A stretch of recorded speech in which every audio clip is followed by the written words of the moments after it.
He kept a folded piece of paper in his wallet for 4 years. A paper he never showed anyone, because the person who wrote it didn't know he existed. Everyone on campus thought Tiago Calloway had never wanted for anything in his life. They didn't know he'd spent one November night on a locker room floor deciding whether he wanted to keep living, and that a stranger's handwriting was the only thing that talked him out of it. What nobody expected, least of all me, was that 4 years later, that same golden boy would walk across a crowded dining hall, sit down across from the quietest, most forgettable student on campus, and say, "I've been looking for you since I was 17. But what happened next changed everything I believed about love. My name is August Bellamy, and for most of my life I have been the kind of person rooms forget the moment I leave them. I don't say that with self-pity. I say it the way you'd describe your height or the color of your eyes. A fact, settled and old. I was 19, a sophomore on financial aid at Ashcombe University, majoring in literature because books had never once looked through me the way people did. I worked 4 nights a week at Corvin's, a used bookshop 3 blocks off campus that smelled like dust and pipe tobacco even though nobody there smoked. And on the 5th night I sat by my grandfather's bed in a rented room above the shop, reading him chapters of novels he was too tired to hold himself. My grandfather, Eldon, had raised me since I was 11, since the year my mother's heart simply stopped one Tuesday morning while she was making coffee, and now his own heart was failing in slow, private increments that only the two of us seemed to know about. I told no one at school. I had learned early that grief makes people either cruel or awkward, and I preferred neither. Tiago Calloway was the opposite of me in every visible way. He was the captain of Ashcombe's swim team, the face on the recruitment brochures, the boy whose name professors said with a small smile before they'd even taken attendance. He had a laugh that seemed to rearrange the air in a room, dark hair that curled when it was wet, which, given his sport, was often, and the kind of easy warmth that made strangers feel, for a few seconds, like his oldest friends. Everyone loved him. His father, Marcus Calloway, had been an Olympic swimmer and later Ashcombe's most legendary coach. A man whose name was on the aquatic center and whose face was in a bronze plaque near the pool entrance. Tiago carried that inheritance the way people carry a beautifully wrapped box they're afraid to open in public, in case what's inside disappoints everyone watching. I had seen him 100 times without ever really being seen back. That is, until the Tuesday in October when he walked into the nearly empty dining hall at 9 at night, holding a tray he clearly didn't need, and sat down across from me instead of at any of the 6 open tables surrounded by his usual crowd. "You're August," he said. Not a question. I looked up from my book, startled enough that I nearly knocked over my water. "Yes, I've been trying to work up the nerve to say that for 2 weeks," he said, and there was something underneath his smile that I couldn't place yet. Something careful, almost frightened, wearing the mask of confidence like a coat 2 sizes too big. "You work at Corvin's, on Wexler Street. Sometimes I forget anyone notices that," I said, which was truer than I meant it to sound. "I notice a lot of things," he said, "more than people think." I didn't know, that night, that he'd been carrying a folded piece of paper in his wallet since he was 17. Paper gone soft and gray at the creases from years of being opened and refolded. I didn't know that 4 Octobers earlier, in a different city, in a locker room lit only by the vending machine in the hallway, a boy who was supposed to be the happiest person anyone knew had sat on cold tile with his father's funeral suit still creased in his gym bag, deciding he didn't want to keep swimming laps in a life that felt like someone else's. I didn't know that he had found, tucked inside a second-hand copy of a novel about a lighthouse keeper, a letter in unfamiliar handwriting that read, "You don't know me and I don't know you, but if you're reading this on a night when everything feels unbearable, I need you to know it will not always feel this way. Stay. Just for tonight. Stay." I didn't know that letter had saved his life, or that he had spent 4 years trying to find the person who wrote it. I only knew that a boy everyone wanted to be near had chosen, for reasons I couldn't yet explain, to be near me. We began, slowly, the way most true things begin, not with fireworks but with small returns. He started showing up at Corvin's on the nights I worked, buying paperbacks he never seemed to finish, asking questions that were really about something else. He asked what I was reading, and somehow, 3 sentences later, we were talking about grief, about the strange guilt of surviving someone. He never explained why he asked. I never asked why he wanted to know. There is a particular kind of intimacy that grows between 2 people who are each hiding something, when neither one presses, a mutual, unspoken agreement to let the other person come forward at their own pace, in their own time, in the dark. You always look like you're bracing for something, he told me one night in November, snow just beginning outside the shop window, both of us surrounded by the smell of old paper and the low hum of the space heater Corvin kept behind the register. I could say the same about you, I said, except you smile through it. Something in his face flickered. Not offense, but recognition. Like I'd accidentally described a wound he thought was hidden. Is it that obvious? Only to someone who does it too. That was the night he told me about his father. Not the polished version everyone else got, the Olympic medals, the coaching legacy, the plaque by the pool, but the truth underneath it. That his father had died by suicide 2 years before I met Tiago, a fact the university and the swim program had quietly, carefully managed into something softer for the press, a heart condition, an accident, anything but the truth. Tiago had been the one to find him. He had told almost no one. He had gone back to swimming 4 weeks later because the alternative, sitting still with what he knew, felt like drowning without water. Everyone needs me to be the person my dad built, he said, staring at the space heater instead of at me. The scholarship kids look up to the name on the wall. The team needs a captain who doesn't fall apart. I don't think anyone's asked me how I actually am in over 2 years. I'm asking, I said. He looked at me then in a way that made my chest ache. Grateful, and frightened of being grateful, as if gratitude itself were dangerous. I know, he said. That's the problem. You're the only one who has. I didn't tell him about my grandfather that night. I told him 3 weeks later, on a Sunday when Eldon had a bad afternoon and I had to leave the shop early, hands shaking too much to make correct change. Tiago found me on the back steps of Corvin's, coatless in the cold, and instead of asking what was wrong, he simply sat down beside me and waited, the way you wait beside someone drowning, close enough to pull them out but patient enough not to grab before they're ready. My grandfather's dying, I finally said. Slowly. He raised me after my mom died, and now I'm watching the only other person who ever really saw me disappear a little more every week. And I don't know how to say any of that to anyone because everyone always looks so relieved when I say I'm fine. I'm not relieved, Tiago said. I don't want you to be fine. I want you to be honest. That was the moment I let myself believe, for the first time, that maybe I wasn't as forgettable as I had always assumed.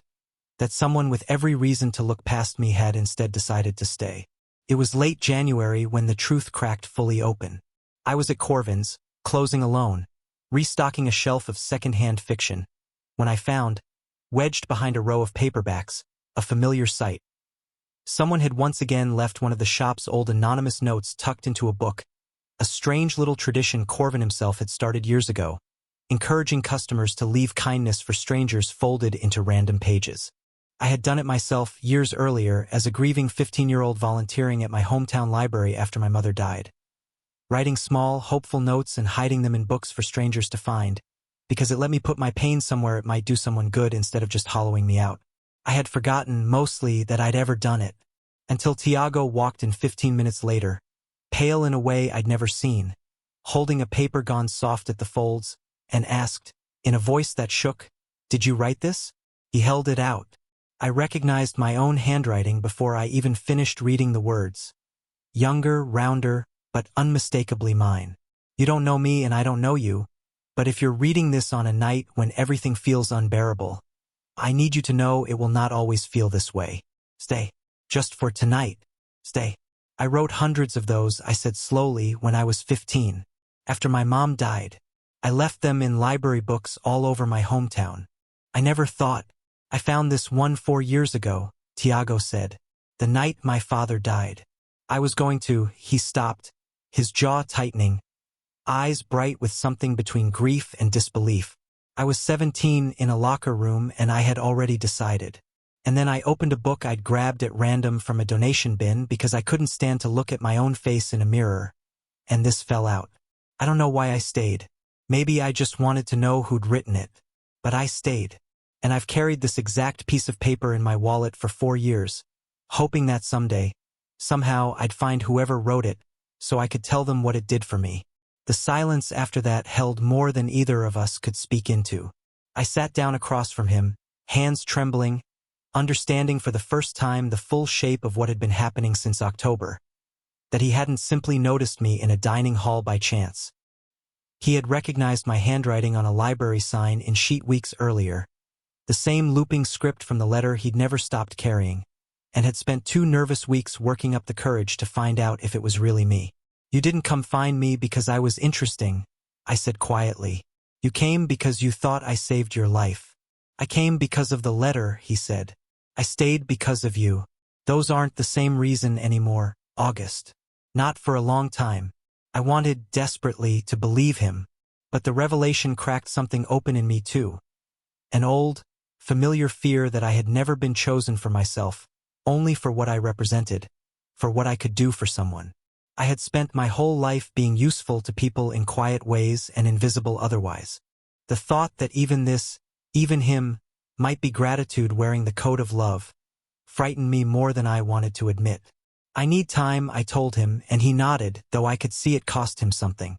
The distance between us in the weeks that followed was its own kind of ache. He didn't chase me, which somehow made it worse and better at once. Worse because some wounded part of me wanted proof he wouldn't let me go. Better because it meant he respected the fear I hadn't fully explained. Meanwhile, my grandfather grew weaker. By February, the doctors used words like weeks, not months, and I stopped pretending to anyone that I was fine. Mostly because there was no one left to pretend to. It was Tiago who showed up anyway. Not at the dining hall, not at the bookshop, but at the hospital on a night in early March when Eldon's condition worsened suddenly and I called no one, because I had never learned how to ask for help. He arrived without being asked, having heard from Corvin, who had quietly worried about me for weeks and finally broken his own rule about minding other people's business. Tiago sat beside me in a hallway that smelled of antiseptic and old coffee, said nothing for nearly an hour and simply stayed, the way, for years earlier, a stranger's letter had once asked him to. "I'm not here because of the note," he said finally, voice low. "I'm here because I don't want you to sit in a hallway like this alone. That's it. That's the whole reason." My grandfather held on another 11 days. Tiago visited 4 of them, always quietly, always without announcement. Reading aloud from whatever novel I'd left on the nightstand when my own voice gave out. Eldon, sharp until nearly the end, looked at him once and said, "You're the swimmer. The one on the posters." Tiago said yes. My grandfather studied him a long moment, then looked at me. "He reads well," he said, which from Eldon was as close to a blessing as words could get. He died on a Thursday in late March, quietly, in the hour before dawn, my hand in his. Tiago was in the waiting room the entire night, though I hadn't asked him to be, and when I walked out into the gray hallway light to tell him it was over, he didn't say anything comforting or careful. He simply stood and opened his arms and let me fall into them the way you fall into the one safe thing left standing after everything else is gone. The funeral was small, Corvin, 2 neighbors from my hometown, Tiago standing slightly apart out of some instinct to give me room, though I found myself reaching for his hand more than once and finding it already reaching for mine. It was there, at the reception afterward, that the next complication arrived, dressed in a gray suit and carrying the weight of an entire institution behind him. Ashcombe's athletic director, a man named Rutger Voss, who had known Tiago's father personally and had spent 2 years quietly grooming Tiago to become the public face of a new athletic scholarship fund.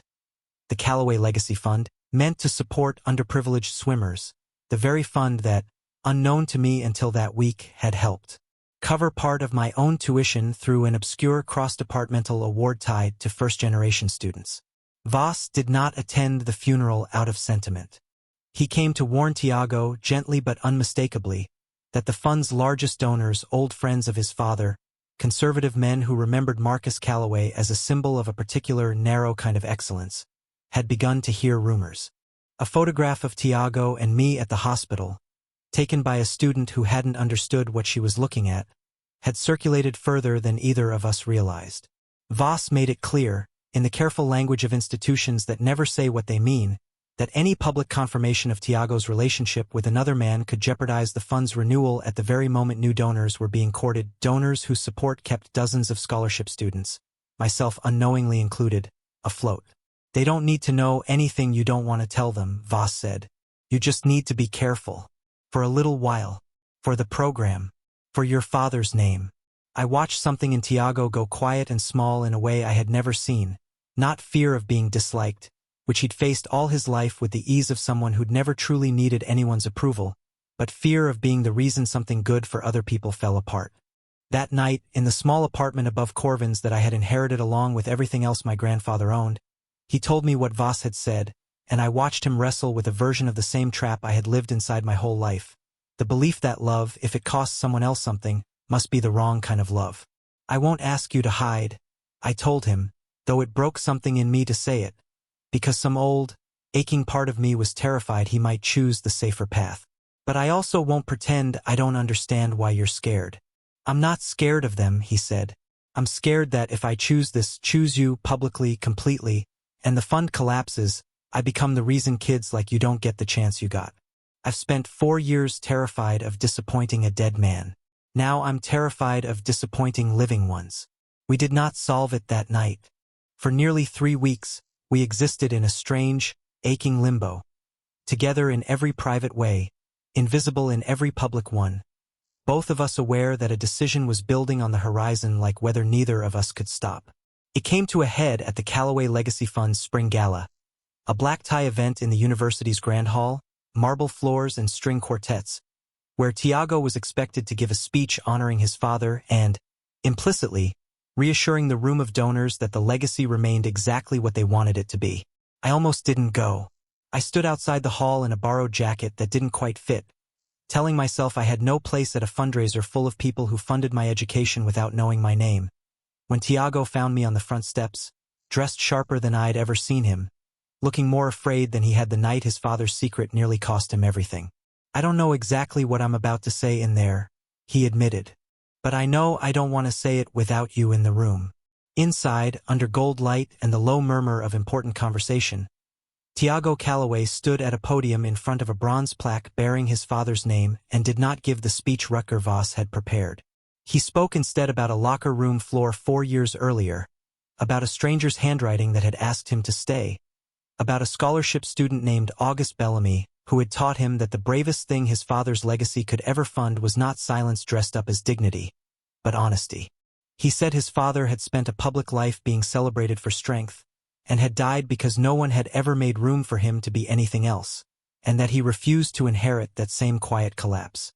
He said he loved a man, and that if the fund could not survive that truth, then it had never really been about the students it claimed to help. The room did not erupt into applause. Some of it went cold and still, chairs creaking as older donors exchanged uneasy glances. But some of it, enough of it, did not. A woman near the back, a Callaway Fund donor herself and, it turned out, mother to a swimmer who had come out to no one in 3 years on the team, stood first and then others followed, not everyone but enough. Voss did not smile, but he did not stop the speech either. 2 major donors withdrew their pledges within the month. 3 new ones, moved by what they'd heard, came forward to replace them, and then some, drawn not to the old, careful legend of Marcus Callaway but to the harder, truer story his son had chosen to tell instead. I will not pretend the fallout was simple, or that every fear evaporated the moment Tiago stepped down from that podium. Some teammates grew distant. Some articles were unkind. But something else happened too, quieter and more lasting. The scholarship kids on his team, the ones who'd spent years assuming the Callaway name meant only pressure and image, began coming to him differently, with real questions, real fears, the kind of trust that isn't handed out, only earned. And I began, slowly, to understand that he hadn't chosen me because a folded letter once saved his life. He had chosen me, again and again, in dining halls and hospital hallways and marble ballrooms, because somewhere along the way I had stopped being the stranger who wrote a note and become the person he wanted beside him for every ordinary, unremarkable day after. It is autumn again now, a year since that dining hall table, and I still work some nights at Corvin's, though the apartment upstairs feels less like a room I inherited and more like a home I chose. Tiago still swims, still captains a team that has, slowly, become a place where more than one boy has stopped pretending to be only what everyone expects. Sometimes, late at night, he takes the old folded letter out of his wallet, gone almost transparent now at the creases, and reads it over, not because he needs saving anymore, but because he likes remembering that the people who feel most invisible are often the ones capable of the loudest, most permanent kind of love. I used to believe I was the kind of person rooms forgot. I know now that I was only ever waiting for the right person to walk in and stay. 6 months after the boy who had everything chose the boy who had nothing, An envelope arrived that threatened to undo it all. Not with a scandal, not with a broken heart, but with an opportunity so rare that saying yes to it meant saying goodbye to the one person who had just taught him what staying felt like. Nobody warned me that the hardest choice in a love story isn't always the villain at the door.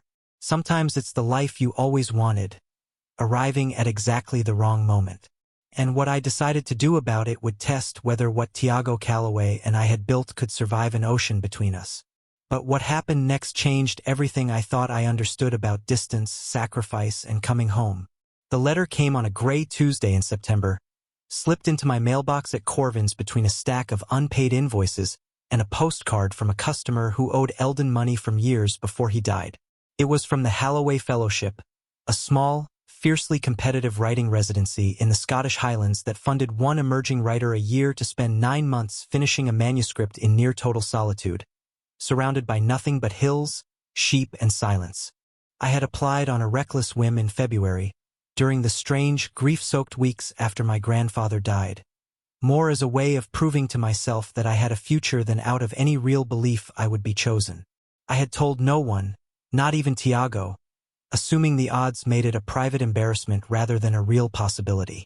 I read the acceptance letter 4 times standing behind the register before I let myself believe it was real. 9 months, full funding, a stipend that would let me finally stop working nights while I finished the novel I'd been quietly writing since my mother died. The one about a boy who leaves anonymous letters in library books because it's easier to save strangers than to save himself. It felt, reading it, like being handed the exact shape of the life I had always wanted and never dared to ask for. It also felt, within the same breath, like a door closing on the life I had only just begun building with Tiago. He had his own door opening that same month, one equally rare and equally consuming. Trials for the national swim team were in July, less than a year away, and his coaches, the same institution whose donors he had once defied at a gala, had quietly begun treating him as their best chance at an Olympic berth since his father's own generation. It meant an immediate transfer to a specialized training camp 3 states away, 6 days a week in a pool with 2 of the country's top coaches, a schedule that left almost no room for anything, let alone a boy working nights at a used bookshop in a college town he was suddenly, impossibly, deciding whether to leave. We told each other the news on the same night, sitting on the back steps of Corvin's where he had once waited beside me in silence while I fell apart over my grandfather. This time, neither of us fell apart. We simply sat with the strange, aching irony of it, that the 2 people who had spent a year learning to stay were both being offered, at the exact same moment, extraordinary reasons to leave. I applied and told no one because I didn't want to hope for something I thought I didn't deserve, I admitted. And now that it's real, I don't know how to hold it next to you.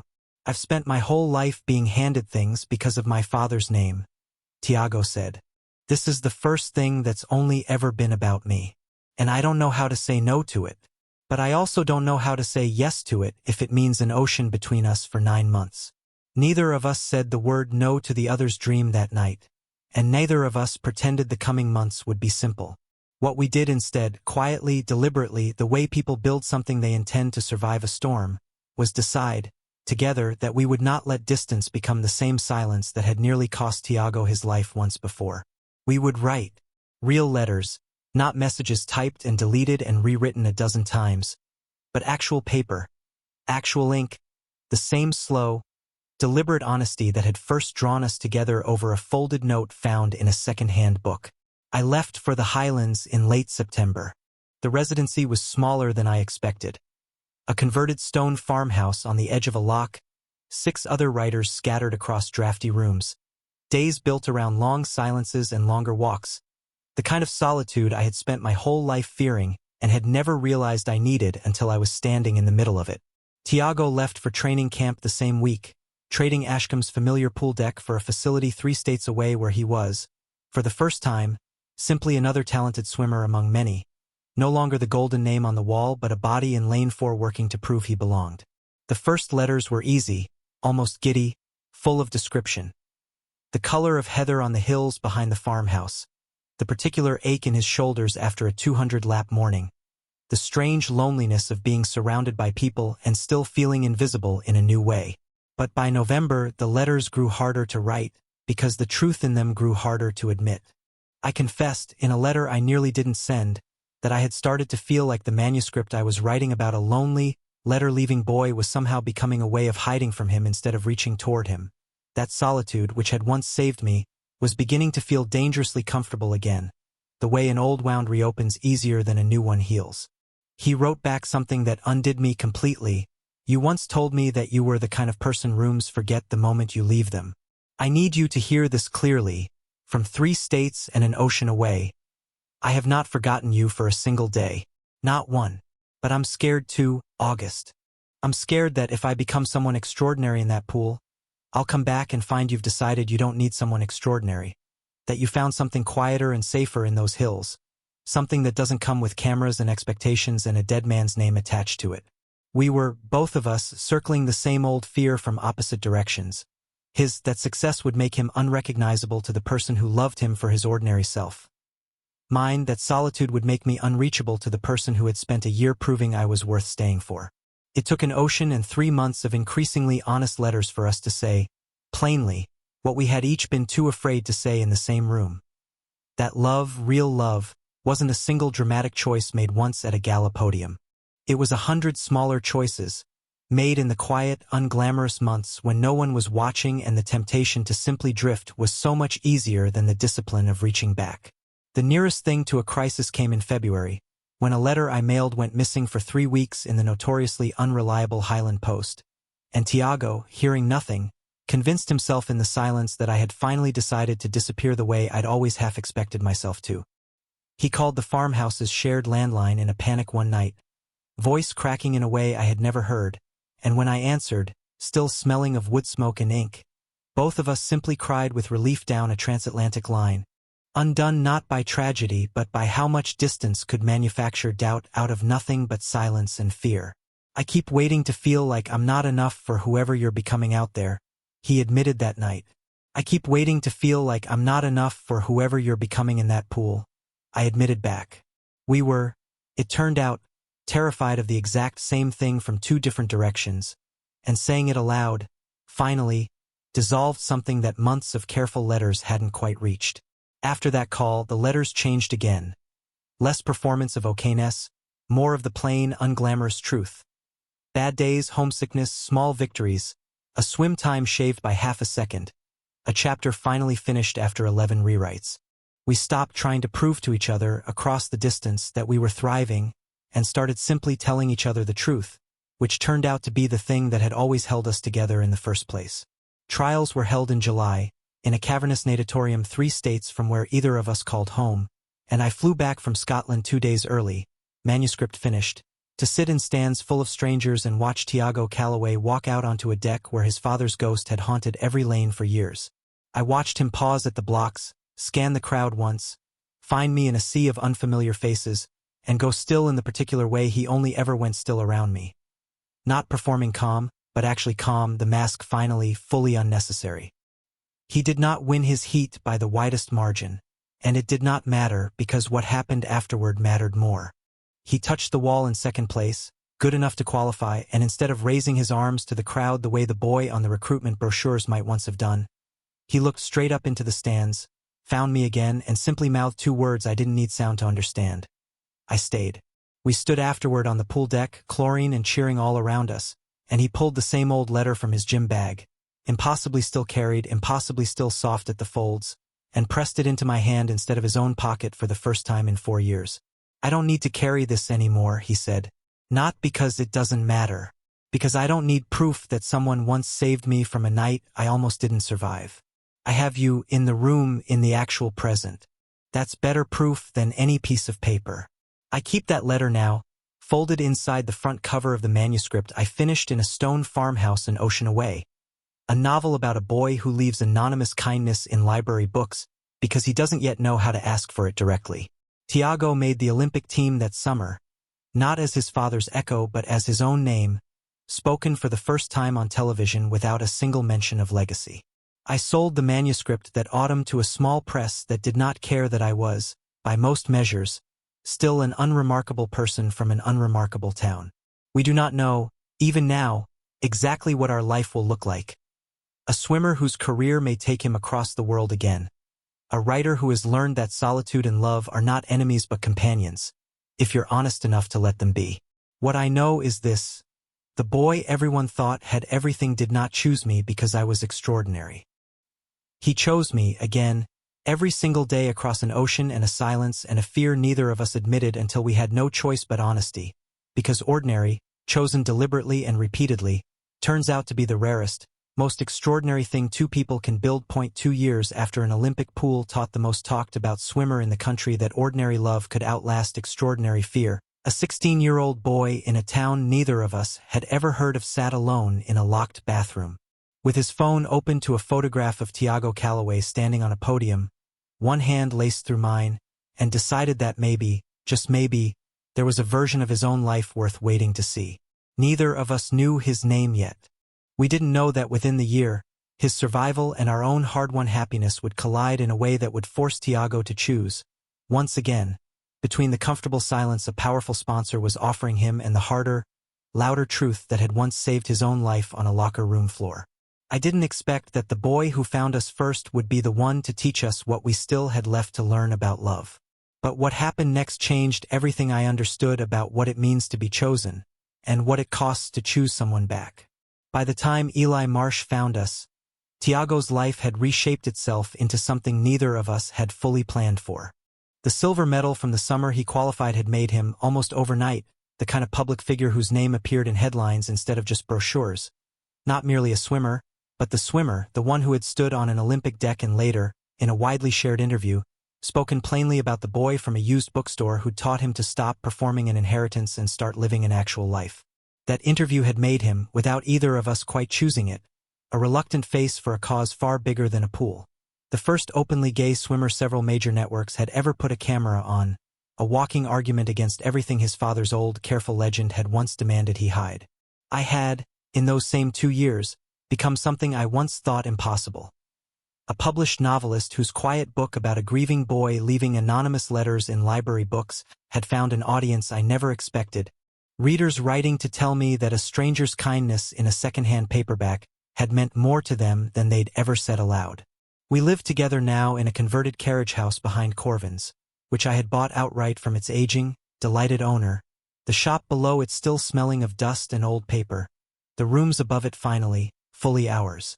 The email from Eli's aunt arrived on a Wednesday in April, forwarded through the small nonprofit Tiago had quietly started funding for LGBTQ youth in athletics. A foundation built, in no small part, from the same donors who'd once threatened to pull funding over his gala speech and had since, chastened or converted, become some of its loudest supporters. The aunt, a woman named Priscilla who was raising her nephew after his own parents had made clear he wasn't welcome under their roof once he'd come out at 15, wrote plainly. Her nephew swam competitively, idolized Tiago with the fierce, private devotion of a kid who has found exactly one person who seems to prove survival is possible, and had, 3 months earlier, been hospitalized after a night so dark she still could not speak about it without her voice breaking.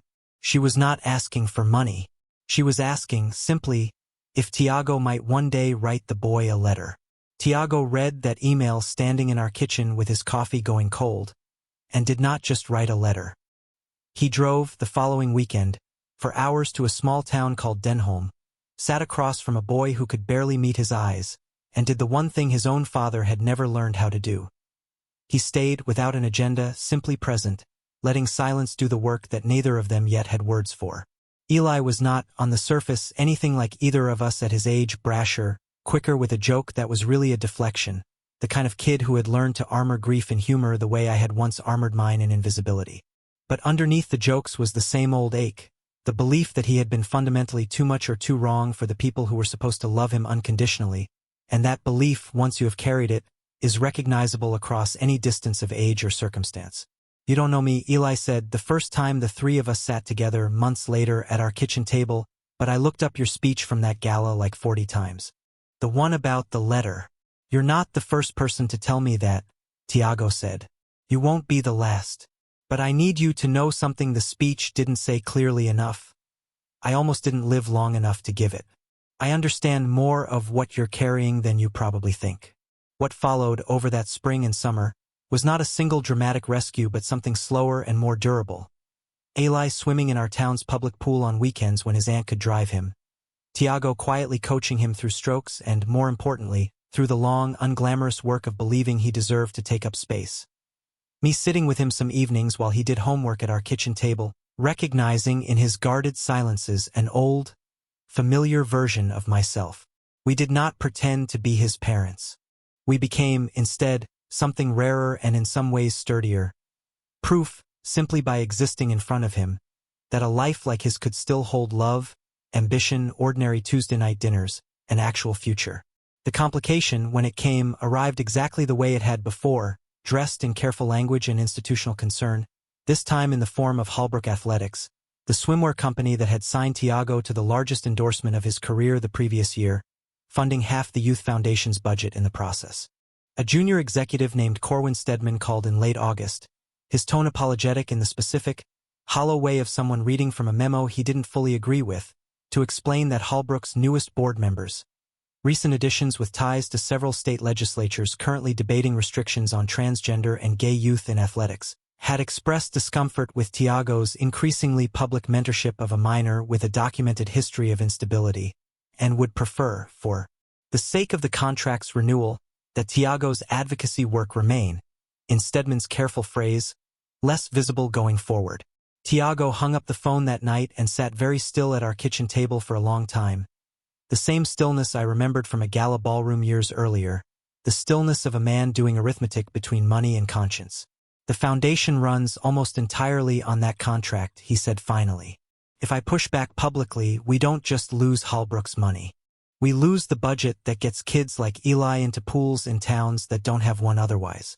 I keep asking myself if backing down quietly, just for a while, is actually the responsible choice instead of the cowardly one.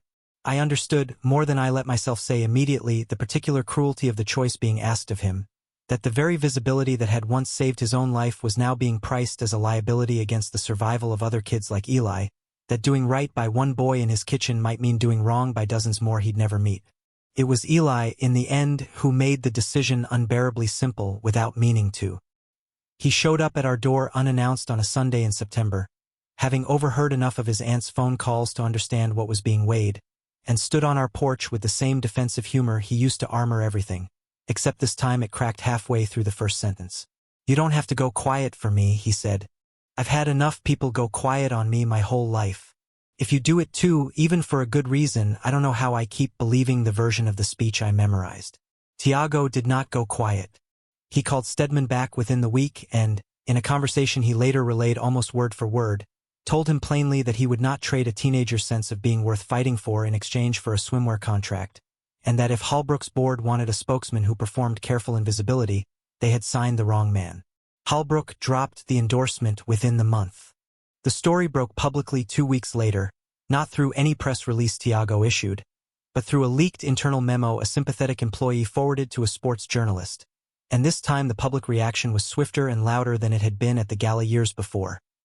Some backlash, plenty of ugliness in comment sections neither of us read closely, but also, overwhelmingly, an outpouring that neither of us had predicted. 3 other athletic brands publicly courting his endorsement. Within days, specifically citing his integrity. Donations to the Youth Foundation tripling within a season. And, quietly, a letter from Priscilla thanking him for something she said she could not have named herself, only felt, watching her nephew stand a little taller at school that autumn.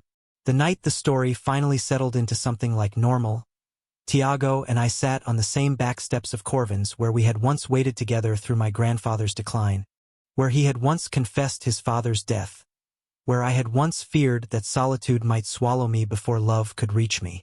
He took my hand there, quieter than I'd ever seen him at any podium, and told me that watching Eli refuse to let him disappear had taught him something his father's whole guarded, private life had never managed to teach. That legacy worth having isn't the one you protect by staying small. It's the one you build by staying visible for the people who need proof that visibility is survivable. "I don't want to just be the man who found you and stayed," he said. "I want to be the kind of home Eli's looking for too. For every kid like him who finds a letter, or a speech, or 2 ordinary men who decided love was worth being loud about." He asked me that night on those same worn wooden steps if I would build that home with him. Not just the carriage house behind a bookshop, but a life fully declared, fully ours, with no more careful language and no more quiet arithmetic between safety and truth. I said yes before he even finished the question, the way you say yes to the one thing you have already quietly decided you cannot imagine your life without. Eli stood beside us the following spring at a small ceremony behind Corvin's. The same shop shelves still crowded with secondhand novels and, tucked here and there among them, notes left anonymously by readers who had discovered, through my own book, the strange, durable comfort of leaving kindness for strangers to find. He read, at Tiago's request, the original letter aloud to the small gathering of friends and reclaimed family, the one written by a grieving 15-year-old girl turned 19-year-old man who never imagined those words would travel as far as they had, through a locker room floor, an Olympic pool deck, a swimwear boardroom, and finally into the steady hands of a boy who had once, in a locked bathroom, decided to stay one more night because somebody, somewhere, had once decided the same. I do not know, even now, every place that old, soft-creased letters ripple will eventually reach. I know only this: the boy everyone once assumed had everything did not choose me all those years ago, because I was extraordinary, or because a note once saved his life, or even, finally, because it was the easy thing to do. He chose me, and then he chose to keep choosing louder, harder, more visibly, every single time the world offered him an easier, quieter path instead.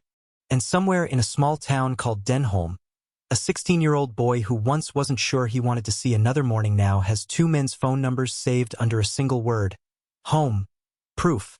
The same way I once was, that being chosen by the right person doesn't end a story.